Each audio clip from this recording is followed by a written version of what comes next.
কিছুমান দুখীয়া মানুহ আমাৰ ঢুকালে ঘৰত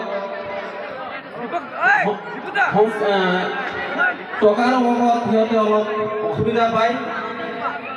আৰু কিছুমান ঘৰত বিয়া বাৰুৰ ক্ষেত্ৰত এনেকা দৰিদ্ৰ মানুহ আছে আমাৰ সমাজত অলপ টকা পইচাৰ কাৰণে সিহঁতে অলপ বহুতে অসুবিধাত পৰে তেনেকা পৰিস্থিতি আপোনালোকৰ যদি কাৰোবাৰ আহে আমাক অৱগত কৰাব আপোনালোকে মঞ্চত চাব পাৰিছে সদস্যবৃন্দ এই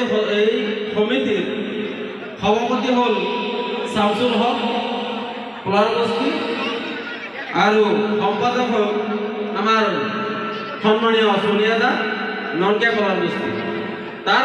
তাৰ ভিতৰত আপোনালোকৰ যাৰ লগত এইকেইজনৰ ভিতৰত যাৰ লগত যি সম্পৰ্ক আছে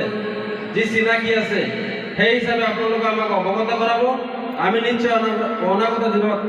আপোনালোকৰ ওচৰত